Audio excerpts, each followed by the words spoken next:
All right, let's dive right into this explainer. Today we're going to look at 4 hardworking people across 4 entirely different decades. And you know what's absolutely fascinating? They all fell into the exact same super sneaky financial trap, literally without even realizing it. They were just playing by the rules they were handed. Let's figure out why. Here's our roadmap for today. First, we'll uncover the universal financial trap, then we'll look at how it hit boomers with the house, Gen X with lifestyle creep, millennials with the experiences, and Gen Z with the aesthetic. Finally, we'll wrap up with how to actually arrive and beat the trap. So part 1, the universal financial trap. It's essentially a shared generational illusion. Now before we name this trap, let me be absolutely clear about something. This has nothing to do with being reckless or careless with your money. It's way sneakier than that. So what is this trap that all these really smart budgeting individuals accidentally walked right into? Like, how does a financially responsible person end up totally stuck without doing anything seemingly wrong? Well, it all comes down to our core concept for today, the arrival signal. This happens when you simply follow the unwritten cultural rules of success that are handed down to your specific generation.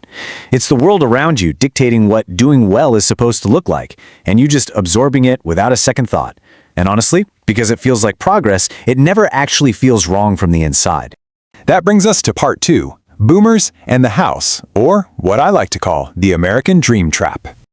Let's start by looking at Robert. He's a 68-year-old boomer who grew up watching his parents rent their whole lives. So in that post-war era, the message was crystal clear. Owning a home was the ultimate signal that you had officially made it. Securing the biggest possible mortgage felt like the ultimate responsible signal of stability and status. It was literally the American dream, complete with the white picket fence. And you know what? It kind of worked. In fairness, Robert's house is now worth 4 times what he originally paid for it back in the 1980s. So, on paper, he looks incredibly wealthy. But here's the catch. The trap was believing the home was the whole plan. Robert has this amazing arrival signal, the gorgeous home, the perfectly maintained garden, the extensions. But his actual financial reality, it's full of gaps. He doesn't have the pension he expected, and he's way short on savings for a comfortable 25-year retirement. He spent decades perfectly maintaining the signal of wealth while completely underfunding his actual independence. All right, moving on to part 3, Gen X and lifestyle creep, the silent budget killer. Meet Karen.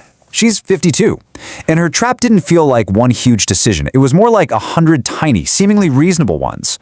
Her generation watched the massive rise of dual-income households, and the prevailing thought was simply, we'll do better, we'll earn more, we'll have more. They naturally assume that as they earn more money, their lifestyle should just constantly upgrade to match it. And that is exactly how lifestyle creep takes over. Every single time Karen got a raise or a sweet promotion, her expenses grew at the exact same high rate as her income. So yeah, she earned way more than her parents ever did, but her savings rate, it stayed completely stagnant. So despite earning 6 figures, having nice luxury cars on direct debit, and taking beautiful overseas holidays, she's actually trapped. That arrival signal leaves her financial math uncomfortably tight, and she's just a decade away from retirement. She prioritized a life that looked like success every single month, but she completely missed out on building the financial buffer she actually needs. Now let's dive into part 4, millennials and the experiences, the cultural pivot. Let's look at 38-year-old Marcus. Now, it's really important to objectively note that millennials face some brutal, genuine systemic headwinds. Think about the 2008 financial crisis. That wiped out early careers, right when they were supposed to be building a foundation. Because they couldn't afford traditional signals like houses right away, they leaned heavily into a brand new cultural movement. Spend on experiences, not things, because you can't take money to the grave. The culture basically told them that true wealth was found in experiences, travel, and subscriptions. But the trap wasn't the beautiful memories themselves. Obviously, Marcus has a full passport, amazing brunch photos, and great stories. The trap was using those experiences as a substitute for building real underlying assets.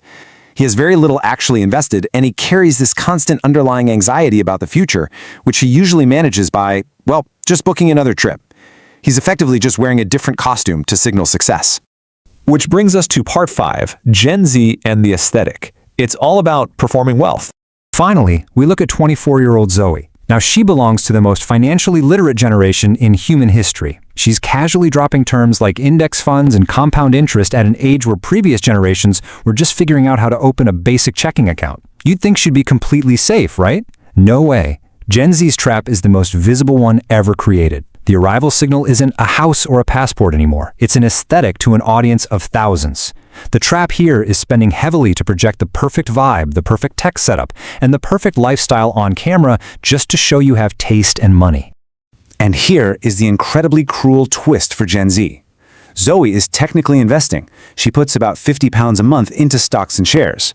But she spends £200 a month, literally 4 times as much, on items whose primary function is just to look good on her feed. The trap here isn't ignorance at all. It's pure performance. She knows all the right financial buzzwords online, but her actual reality is that her spending habits completely contradict wealth building. She's prioritizing the look of wealth over actually building the cold, hard numbers behind the scenes. All right, part 6, the most important part, how to actually arrive and escape the trap. So we've just seen 4 people across 4 decades falling into the exact same trap. How do the people who actually succeed manage to escape it? Well, escaping runs completely counter to our social instincts, but it boils down to 3 simple steps. Step 1, separate the signal from the substance. Step 2, delay the costume. You have to consciously choose to look less wealthy than you actually are for a little while. And step 3, put the difference in compounding assets. Let's apply this right now with some rapid-fire generational fixes. For Robert the Boomer, he should have kept the house but funded his pension aggressively. For Karen and Gen X, she needs to bake half of every single raise she gets to outpace that lifestyle creep.